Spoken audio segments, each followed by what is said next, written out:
Y en la mañana de hoy tenemos nuestro primer webinar con la doctora Mirna Comas Pagán de seguridad alimentaria. Esto es una serie de webinars que estará ofreciendo el Ciencia Móvil gracias a la Fundación Amgen y para el disfrute de todos ustedes. Al final de nuestra presentación, de la presentación de la doctora, a través del chat podremos contestar todas sus preguntas o dudas y sus comentarios. Y quiero presentarle formalmente a la doctora Mirna Comas, a la cual le agradecemos mucho por compartir sus conocimientos, su talento y su servicio al pueblo de Puerto Rico, tanto a los adultos, niños y jóvenes de nuestro país por un mejor futuro.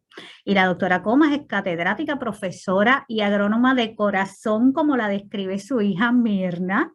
Realiza sus estudios de bachillerato y maestría en el recinto universitario de Mayagüez y completó sus estudios doctorales en el recinto de Río Piedras, siendo su tema de disertación vulnerabilidad de las cadenas de suministros, el cambio climático y el desarrollo de estrategias de adaptación. El caso de las cadenas de suministros de alimentos de Puerto Rico. Así que los dejo con ustedes con la doctora Mirna Comas. Espero que disfruten esta charla, que aprendan y que le demos buen uso como ciudadanos de Puerto Rico que somos, y bienvenida nuevamente y gracias. Bien, buenos días y gracias por la invitación que me hiciera Iris Donato de compartir con ustedes en este webinar, a Ciencia Móvil y a la Fundación Amgen por darme la oportunidad de traer algunos conocimientos sobre la seguridad alimentaria en Puerto Rico. Entiendo por lo que me dialogaron previo al conversatorio, tenemos un público diverso, por lo que he ajustado mi conferencia para poder llegar a diferentes públicos.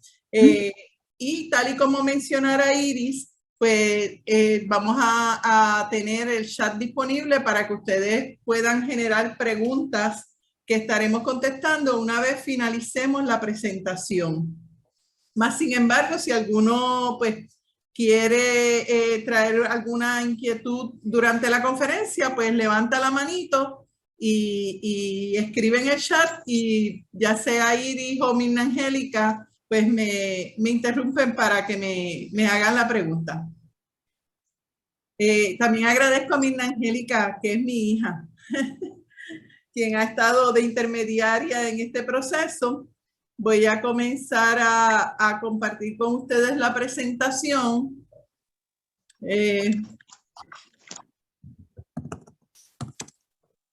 Necesito que me digan. No, no, no. Ah, te van a estar escuchando, ¿verdad? Ok. Necesito saber si están viendo bien la presentación. Y se ve. Ok. Bueno, sí, pues perfecto. Estaré en esta ocasión presentando la conferencia que hemos llamado de Paseo con la Comida. Conocemos la seguridad alimentaria. Es importante que comencemos dialogando de lo que ha estado pasando a nivel mundial. Ya desde el 2005, 2006, 2007, 2008, oíamos a la Organización Mundial de la Agricultura y la Alimentación hablando de la crisis alimentaria que existía a nivel mundial. Y estas son algunas de las palabras que se emitieron en la Declaración Cumbre Mundial sobre Crisis Alimentaria. La crisis actual ha puesto de manifiesto la fragilidad de los sistemas alimentarios mundiales y su vulnerabilidad ante las situaciones difíciles.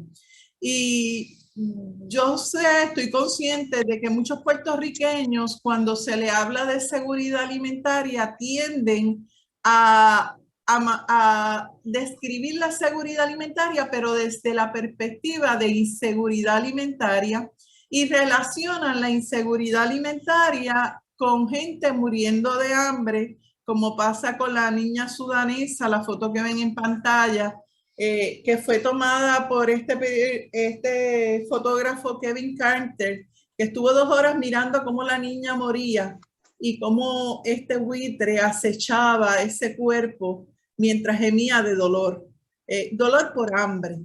Y lamentablemente, pues nosotros muchas veces actuamos como este buitre, vemos las cosas, lo mal que están pasando y tendemos a no reaccionar a esa situación de crisis. Lamentablemente, estos son casos extremos de inseguridad alimentaria en países donde se vive en extrema pobreza. Muy cercano a nosotros está el pueblo de Haití, donde las personas han recurrido en ocasiones a comer hasta galletas de lodo para poder saciar el hambre con algo que realmente no es nutritivo y que le hace mucho daño a su cuerpo. Y tendemos a verlo en Haití, lo tendemos a ver en Etiopía, en Bangladesh, en la India y en otros países, y tendemos a pensar de que en Puerto Rico no existe tal inseguridad alimentaria, aun cuando somos testigos de deambulantes que recurren a veces a recoger desperdicios de comida que se tiran a los zafacones para satisfacer sus necesidades, como nos pasó este fin de semana. Estábamos en San Juan y vimos como un deambulante sacaba bolsas de comida de un zafacón para poder saciar su hambre. Entonces, esos casos son casos extremos de inseguridad alimentaria, pero nosotros vemos en los titulares en Puerto Rico, vemos continuamente noticias como las que les presento. Llamado a aliviar la inseguridad alimentaria en Puerto Rico, la pandemia desata una imparable alza en los precios de alimentos. Es inevitable, siguen en aumento los precios de los alimentos. Y todos estos titulares nos llevan a pensar a nosotros si realmente en Puerto Rico existe seguridad alimentaria. Entonces nos debemos preguntar, ¿qué es seguridad alimentaria? Pues según la Organización Mundial de la Alimentación y la Agricultura, lo que conocemos como la FAO, esta existe cuando todas las personas tienen en todo momento acceso físico, social y económico a suficientes alimentos inocuos y nutritivos para satisfacer sus necesidades y preferencias alimentarias a fin de llevar una vida activa y saludable. Y esa definición nosotros la podemos dividir en segmentos, en frases, y nos tenemos que preguntar, ¿realmente todos los puertorriqueños en todo momento tienen acceso físico, social y económico a suficientes alimentos? Y yo los llevo a ustedes a pensar, ¿cuántas personas se han jubilado, que tienen una pensión de retiro relativamente baja, que llega un momento en que tienen que pensar entre si compro buena comida o pago los medicamentos que están tan caros? También nos debemos preguntar, esta familia que depende del programa de asistencia nutricional, ¿realmente el programa da suficiente dinero para cubrir todos los costos de alimentos nutritivos que requiere la familia? También nos debemos preguntar, ¿y este deambulante que está en la calle, que muchas veces menospreciamos, socialmente tiene acceso a comida? Y así sucesivamente tenemos diferentes panoramas que podríamos estar relacionando con falta de seguridad alimentaria. Entonces, yo los quiero llevar a ustedes a través de la conferencia a que nosotros evaluemos la seguridad alimentaria desde 4 perspectivas distintas: lo que es disponibilidad, lo que es accesibilidad, lo que es inocuidad y nutrición, y lo que es la estabilidad de los sistemas de producción y mercadeo. Y vamos a ir discutiendo cada uno de ellos en detalle. ¿Qué es disponibilidad? De forma sencilla, yo les diría a ustedes que la disponibilidad es lo que nos dice de dónde vienen los alimentos que consumimos y cómo se transportan desde su lugar de origen hasta que llegan a nuestros hogares. Nosotros en Puerto Rico hablamos mucho de la mixta criolla. Lamentablemente, esta fue una noticia que salió hace algunos años en uno de los periódicos principales. ¿Realmente nosotros podemos hablar de una mixta criolla? ¿O realmente nosotros estamos hablando de una mixta importada? A todos nos encanta el arroz, la habichuela, el pollo frito y los tostones. Y de todo lo que ustedes tienen ahí en pantalla, lo más que se produce son los plátanos y el pollo. Y ahora mismo, tras el paso del huracán Fiona, pues ni siquiera plátanos tenemos. O sea que realmente esa mixta es tan criolla, o eso es una mixta importada. La realidad es que en Puerto Rico, por las diferentes políticas que se han establecido por décadas, se ha abandonado la producción agrícola, que es la base de la producción de alimentos. Y hemos llegado al punto donde apenas producimos el 10% de los alimentos que se consumen en el país. Y le tengo en pantalla datos del 2015 porque realmente las estadísticas agrícolas no se han actualizado, pero la experiencia en el campo nos dice que la producción agrícola local está en menos de 10% del consumo local de alimentos. Todo lo que ustedes ven en pantalla, todas esas gráficas en verde, reflejan la importación de alimentos a la isla. Lo que está en anaranjado es lo que se produce localmente. Entonces, ustedes tienen los cereales en los cuales se incluye el arroz, que es parte de nuestra dieta diaria. El 100% es importado. Las grasas 100% importadas, el azúcar 100% importada, las legumbres, donde están las habichuelas, los garbanzos, las pitipoas, las lentejas y los gandules, son el 98% importado porque lo más que producimos es algo de habichuelas de forma artesanal y algo de gandules. Entonces, pescados y mariscos, siendo una isla, el 96% importado. En términos de carne, el 90% es importada. Café, cocoa y té, la mayoría es importado, excepto un poco de café que se produce en la isla. Y así sucesivamente, lo más que se produce localmente es leche fresca. Y en términos de farináceo, la producción de plátanos y guineos, que se da en épocas que no sean de huracán, porque si tenemos un huracán como Fiona, pues tenemos que recurrir a la importación porque no tenemos producción local. Entonces, ¿de dónde viene lo que nos comemos? Pues según las estadísticas del Puerto Rico External Trade,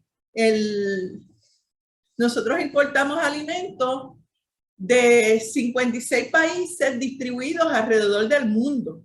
Entonces, si ven aquí en pantalla, nosotros traemos productos de Australia, traemos productos de los países asiáticos, traemos productos de Europa, por ejemplo, de Australia, traemos arroz, traemos el cabrito fresco de Australia y hasta la carne fresca de Australia, y ahorita le diré cuánto tiempo tarda en llegar esa carne fresca a nuestro país. De los países asiáticos traemos lo que son pescados, mariscos, especias y cereales. Miren aquí en África, de Etiopía, un país que vive en extrema pobreza con gente muriendo de hambre, y nosotros nos comemos las habichuelas de ellos, porque las habichuelas y garbanzos vienen principalmente, no principalmente, pero vienen en parte de esta zona. De Europa traemos quesos y traemos jamones y traemos aceitunas y algunas de especias. Lo que es América del Sur, traemos frutas, traemos farináceos, traemos cereales, traemos vegetales. De Canadá, siempre digo que traemos la dieta de nuestros niños, lo que es el pollo frito y lo que es los nuggets y las papas fritas, vienen de Canadá principalmente. Y de Estados Unidos, que es nuestro principal suplidor, es el que nos genera cerca del 61% de las importaciones a Puerto Rico, pues vienen prácticamente de todos los grupos alimenticios. ¿Cómo llega esa comida a Puerto Rico? Pues miren, la realidad es que el 90% del mercado mundial de alimentos se mueve a través de barcos, porque es el medio de transporte más económico, los alimentos se consideran unos bienes económicos, y entonces estos se transportan principalmente por barco. Estos alimentos que vienen de Estados Unidos, vienen desde 6 puertos de embarque, 2 ubicados en Nueva York, 3 ubicados en el estado de Florida y uno que es Houston, en Texas. En promedio, los alimentos que vienen de Estados Unidos a Puerto Rico recorren unas 1.138 millas náuticas. Eso es lo que es las millas por mar. Pero estudios que se han hecho en Estados Unidos, los alimentos recorren dentro de Estados Unidos unas 1.300 millas adicionales. Por lo tanto, si fuéramos a verlo en millas terrestres, decimos que los alimentos que vienen desde Estados Unidos recorren en promedio 2.500, 2.600 millas desde Estados Unidos hasta Puerto Rico. Yo me imagino que la mayoría de la audiencia que tenemos en la mañana de hoy reside en San Juan y yo vivo en Sabana Grande. De Sabana Grande a San Juan hay 98 millas en promedio, o sea, casi 100 millas. Imagínense que nuestros alimentos recorren 26 veces lo que yo recorro de aquí a San Juan. Eso es lo que viene de Estados Unidos, pero los alimentos que vienen desde otros países pues recorren más millas. Por ejemplo, miren el caso de los alimentos que vienen desde Australia. Estos recorren más de 10.000 millas para llegar a Puerto Rico, porque un producto que salga de Australia, sale de Australia, va a China, de China va a Japón, de Japón llega a California en Estados Unidos, o cruza lo que en Estados Unidos le llaman el Land Bridge, que realmente es recorrer toda la zona sur de Estados Unidos, hasta que llega a Jacksonville, Florida, y de Jacksonville, Florida, entonces llega a Puerto Rico. Y estamos hablando que ese cabrito fresco del que le hablaba anteriormente recorre en promedio sobre 10.000 millas en unos 62 días. Estamos hablando 2 meses que ese alimento está recorriendo el mundo entero para llegar a nuestra isla. Y eso es pensando en viajes directos sin mucho inconveniente, pero la realidad es que con esta ruta de la comida pueden pasar cosas como esta. Esto es un envase de peras que se vende en Puerto Rico. Y si usted observa el envase dice, estas peras se produjeron en Argentina, ¿verdad? En Sudamérica. Se empacaron en Tailandia, o sea, fueron de Argentina a Tailandia. En Tailandia se empacan y viajan a Estados Unidos, al estado de California, y de allí van a Jacksonville y de allí van a Puerto Rico. O sea que esas peras corrieron el mundo antes de llegar a nuestra mesa. Entonces, le pregunto a ustedes, ¿yo puedo hablar de seguridad alimentaria cuando dependo de alimentos que recorren miles de millas hasta llegar a nuestro puerto de San Juan? Y cuando llegan a nuestro puerto de San Juan, que es el principal puerto de entrada de comida a Puerto Rico, entre el 90 y 95% de la comida que llega a Puerto Rico entra por el puerto de San Juan. Entra específicamente en este canal de navegación que está al lado del morro, y cuando ustedes vayan al morro, pues observen esos 2 puntos que marcan la entrada de los alimentos a Puerto Rico. Y llega a nuestros alimentos en barcaza como esta de Crowley o en barco de 4 compañías navieras principalmente que vienen de Estados Unidos y de otras compañías navieras que vienen de América Latina, como es Hapag-Lloyd, como es Dole y otras empresas que transportan diferentes productos hasta llegar a Puerto Rico. Los alimentos pues vienen en estos furgones, que es importante que ustedes estén conscientes de esto, porque en este caso los furgones de Crowley tienen ruedas y utilizan el sistema de ruedas para entrar y salir de los barcos, y más adelante le voy a hablar de una experiencia que tuvimos con el huracán George y cómo se complicaron las cosas porque no todos los vagones vienen con ese sistema de ruedas. Hasta allí, viendo esa dimensión de disponibilidad, ¿entienden ustedes que nosotros podemos hablar de que tenemos seguridad alimentaria en Puerto Rico? Nada, le dejo la pregunta en el aire. Segunda dimensión, accesibilidad. ¿Con cuánto dinero cuentan los consumidores para adquirir alimentos y cuál es su fuente de ingresos? Miren, comparto con ustedes algunos detalles. Los costos de transporte desde Estados Unidos a Puerto Rico son 2.5 veces más caros que los costos de transporte desde otros países. Esto nos lleva a pensar que los costos de nuestros alimentos son más caros. Otro detalle que quiero compartir con ustedes. En el 2021, 577,000 hogares, el 50% de los hogares en Puerto Rico, participaban del programa de asistencia nutricional. ¿Por qué existe el programa de asistencia nutricional?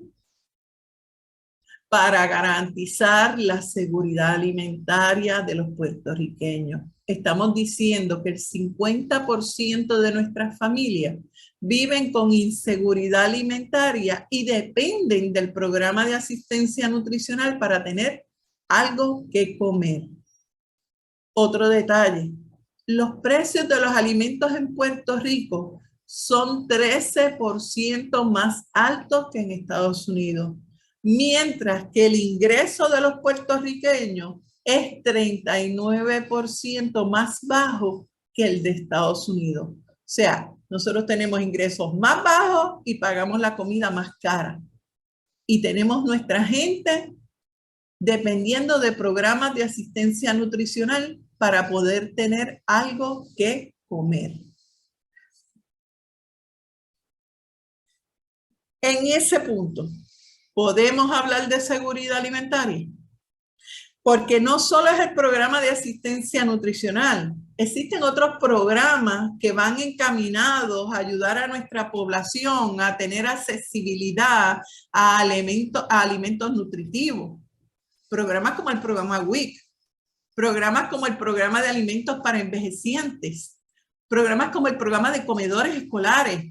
Son programas que existen en nuestro país para brindarle accesibilidad a nuestra gente a alimentos, porque si no, mi gente, nosotros estuviéramos en una inseguridad alimentaria extrema. Nosotros actualmente estamos en una inseguridad alimentaria, en una seguridad alimentaria incentivada. Una seguridad alimentaria que el gobierno cubre a través de programas de nutrición. Entonces, volvemos. ¿Podemos hablar de que en Puerto Rico existe seguridad alimentaria? ¿O es una seguridad alimentaria ficticia, creada? Vamos al tercer punto, o la tercera dimensión. Inocuidad y nutrición. ¿Cuán nutritivos e inocuos son los alimentos que se consumen? Si ustedes me preguntan a mí, en el renglón que mejor estamos es en el aspecto de inocuidad. Inocuidad tiene que ver con cuán seguros, con cuán buenos están los alimentos que consumimos. Pues gracias a que existen leyes estatales y federales, los alimentos que se producen en Puerto Rico y en Estados Unidos, que es nuestro principal suplidor, cumplen con unos requisitos de alimentos sanos y tenemos una inocuidad relativamente buena. Eso yo no lo puedo garantizar de productos que vienen de otros países donde no existen estas leyes estatales y federales para garantizar la inocuidad de los alimentos. Pero como la mayoría es de Estados Unidos y de Puerto Rico, pues tengo que decir que en este renglón es en el que estamos un poquito bien. En términos de nutritivos, ¿cuán nutritivos son los alimentos que se consumen? Pues mire, lamentablemente, cuando hablamos de alimentos nutritivos, hablamos de frutas, de vegetales, de farináceos, y eso realmente no es lo que está comiendo nuestra gente. Nuestra gente está comiendo menos del 50% de las raciones de frutas y vegetales recomendadas por el CDC. Y eso es lamentable.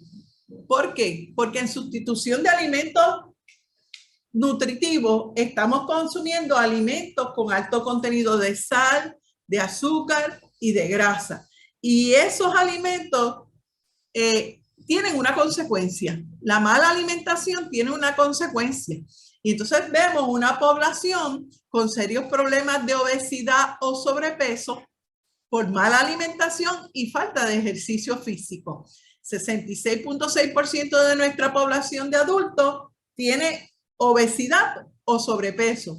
31% de los niños, 18% de los niños menores de 5 años ya están presentando serios problemas de obesidad o sobrepeso. Y se espera que para el 2025 tengamos una crisis a nivel de país por el alto número de niños y jóvenes con problemas de obesidad y sobrepeso por mala alimentación. Esa mala alimentación también se relaciona con problemas renales, con problemas cardíacos, con diabetes, con hipertensión, con colesterol. Usted mencione la enfermedad que usted tenga y posiblemente esa enfermedad se pueda relacionar con una mala alimentación. Entonces vuelvo y le hago esta pregunta.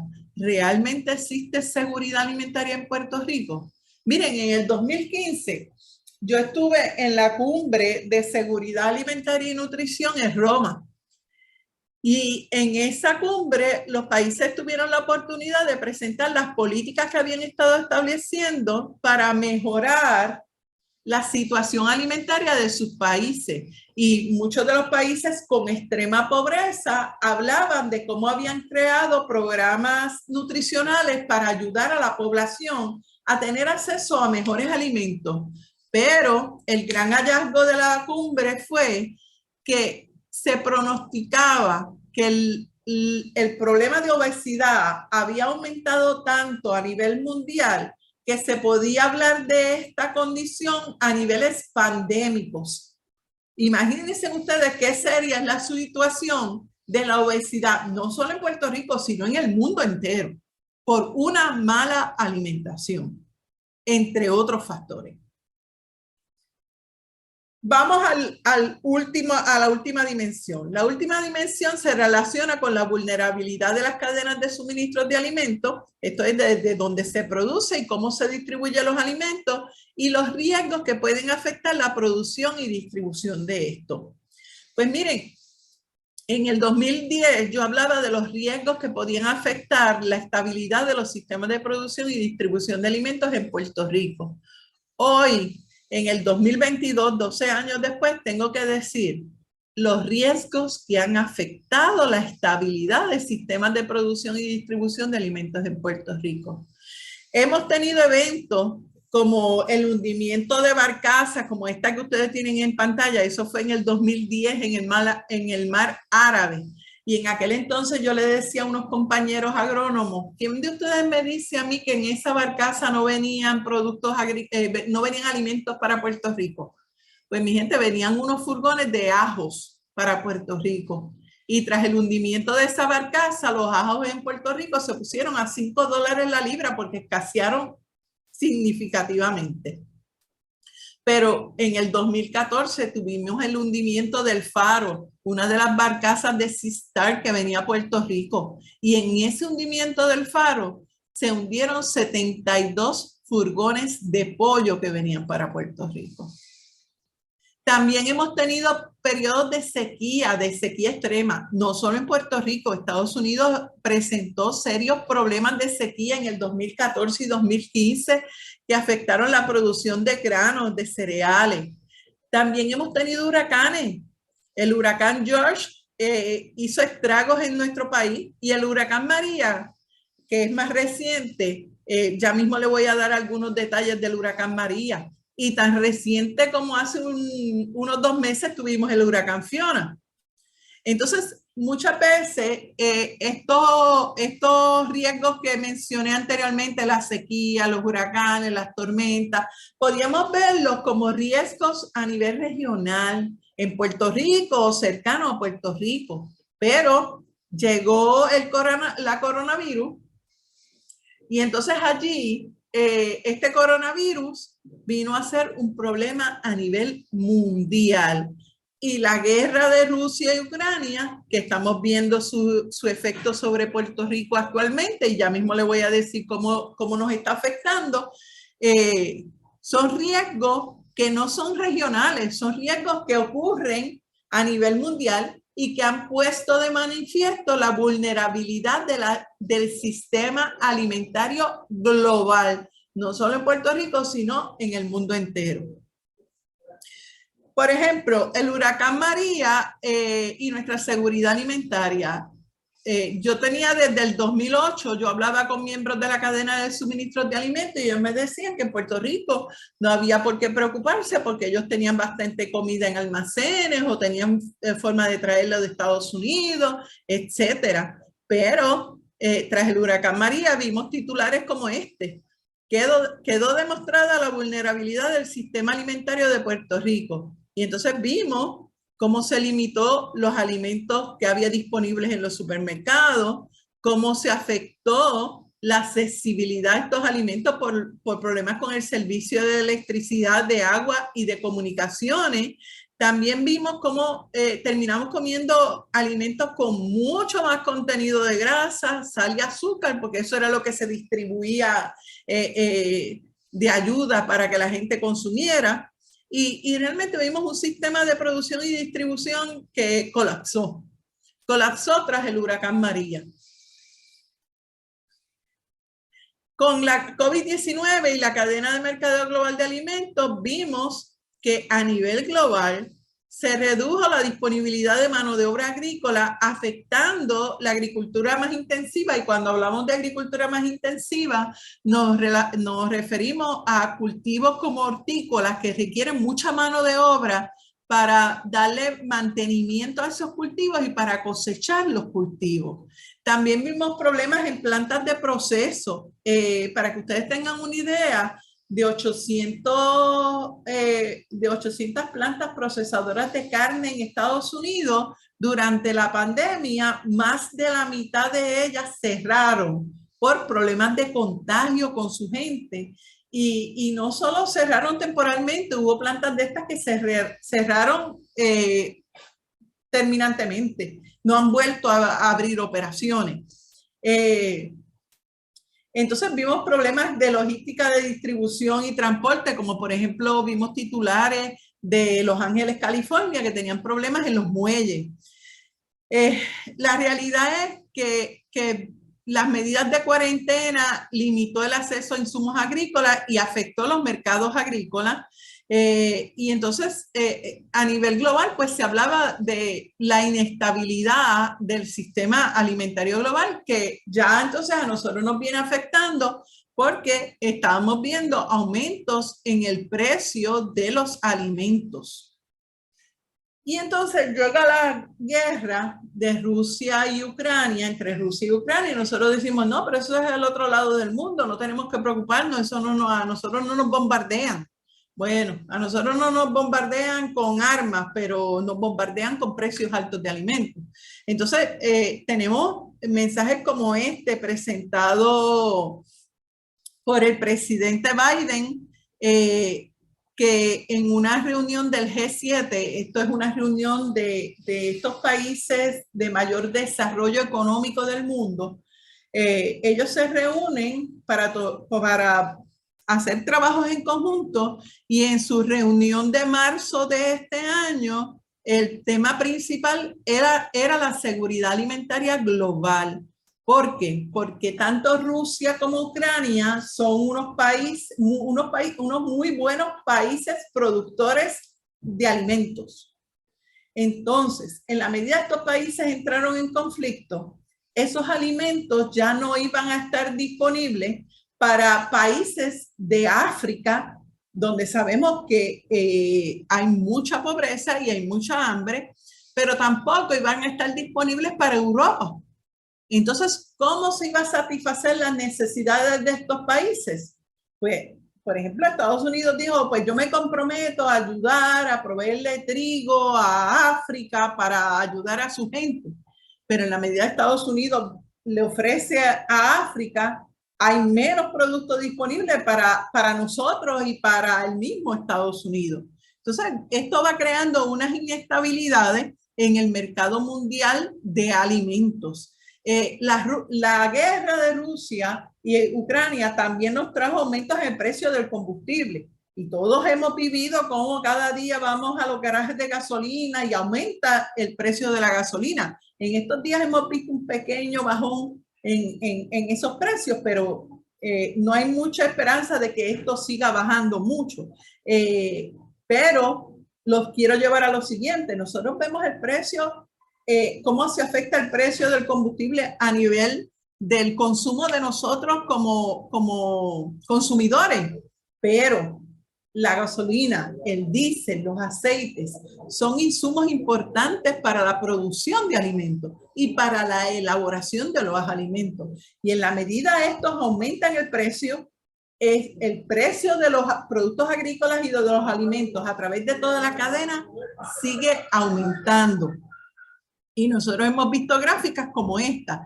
De forma sencilla, esta gráfica nos presenta la inflación de alimentos y bebidas en Puerto Rico y Estados Unidos desde 1985 hasta 2022, específicamente en los primeros meses del 2022.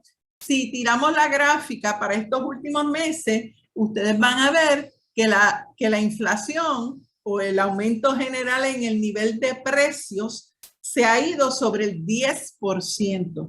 Y eso solo ha ocurrido cuando hay guerras como la Segunda Guerra Mundial, como cuando hubo la Gran Depresión, pues aumenta el precio. ¿Qué debemos esperar nosotros en Puerto Rico? Nos ha aumentado el combustible, nos ha aumentado los alimentos, pues por lo menos los alimentos, mientras no se estabilice la guerra entre Rusia y Ucrania, vamos a seguir viendo aumentos en precios. Entonces, ya yo le he dado un panorama general de aspectos relacionados con la seguridad alimentaria en Puerto Rico.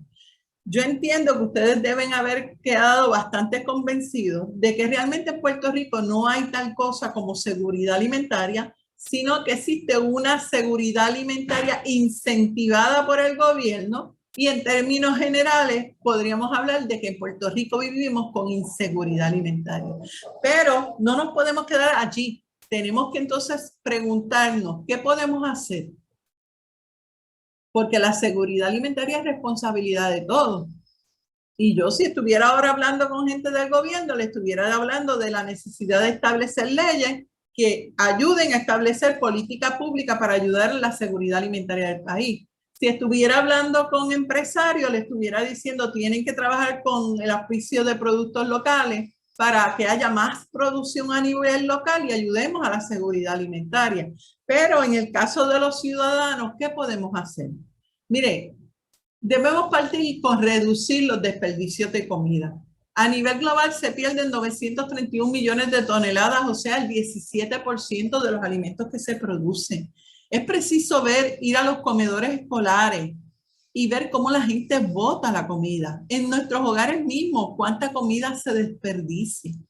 Pues tenemos que trabajar con esa situación. Tenemos que buscar reducir los desperdicios de comida. Tenemos que hacer un uso más efectivo de los programas de asistencia nutricional, el PAN, los programas de comedores escolares. Tenemos que hacerle consciente a nuestros niños que la comida que se sirve en comedores escolares es comida altamente nutritiva que le va a ayudar a tener una mejor salud. Nosotros no queremos tener niños obesos. Nosotros no queremos ser como jóvenes obesos. No queremos estar enfermos. Pues tenemos que velar nuestra alimentación. Tenemos que hacer un mejor uso del programa WIC y del programa de alimentos para envejecientes. Hay que velar porque eso se use eficientemente. Tenemos que contribuir a proteger y maximizar el uso de nuestros recursos agrícolas. A veces criticamos a los jóvenes cuando protestan en defensa de las tierras agrícolas o en defensa de los canales de riego. Mi gente, esos recursos son esenciales para la producción agrícola. En la medida los destruimos, destruimos nuestra capacidad de producción de alimentos, destruimos nuestra capacidad de aumentar la seguridad alimentaria del país. Por eso es tan importante defenderlo. Aquellos jóvenes que estén mirando carreras profesionales, vean la agricultura como una alternativa profesional. Ahorita cuando me presentaron, yo estaba oyendo todas las posiciones que mencionaron y no mencionaron una posición que a mí me fascina. Además de profesora, de agricultora, perdóname, de agrónomo, de doctora, yo soy agricultora. Y no hay mayor satisfacción que ver el fruto del esfuerzo que hacemos cada día. Entonces, esto también debe ir de la mano de promover el desarrollo agroempresarial entre nuestros jóvenes. Estos dos jóvenes que ustedes tienen en pantalla fueron mis estudiantes en el recinto universitario de Mayagüez. Y ustedes no saben la emoción que a mí me da verlos que han establecido sus empresas y que sirven de modelo para otros jóvenes. Uno a través de la producción de ovejas, otro a través de la producción de distintos cultivos. Miguel, el de Ricura Caribeña, mi gente, Miguel vivía en un vagón sin energía eléctrica y sin agua mientras estudiaba en el recinto universitario de Mayagüez. Él se iba a los fast food con su computadora a hacer las asignaciones del colegio. Y vivió así prácticamente hasta que se graduó. Hoy por hoy, Miguel tiene su empresa agrícola y es un líder entre los jóvenes. Decir no puedo porque soy pobre, Miguel es el vivo ejemplo de lo que se puede hacer. Miguel está consciente del camino de la comida y él quiere contribuir a la seguridad alimentaria del país. Y está haciendo lo suyo para contribuir a esa seguridad alimentaria, porque él también pasó hambre. Debemos auspiciar los mercados con productos locales. Y quizás algunos me dicen, sí, pero es que en el mercado familiar venden sobreprecio. Óyeme, si en el mercado familiar venden sobreprecio, usted tiene forma de reclamar por ese aumento en precio. Hay gente que es cruel y yo no le puedo aplaudir eso a los agricultores o empleados que cobran a sobreprecio. El mercado familiar se creó para brindarle más accesibilidad a frutas y vegetales a personas con limitación de recursos, porque estábamos conscientes de que necesitábamos mejorar la seguridad alimentaria del país. Si hay gente inescrupulosa que hace mal manejo, implanta mal sus mercados, pues debe ser señalado, porque es un crimen lo que está haciendo. También debemos establecer huertos en el hogar, las escuelas y las comunidades. Posiblemente en su caso usted tiene un tiesto vacío. Siémbrelo de pimiento y ya son pimientos que usted no va a tener que ir a comprar al supermercado, y con lo que se economice de comprar pimientos puede pagar algo de lo que está aumentando de precio. Pero también promueva el establecimiento de estos huertos en las escuelas y en las comunidades. También hay que crear comedores comunitarios. Yo he visto que entre los que están participando de este webinar, hay personas de fundaciones que estoy consciente que están haciendo una labor extraordinaria con las comunidades. Y sé que han creado comedores comunitarios. Y le doy el ejemplo aquí de Come Colegial.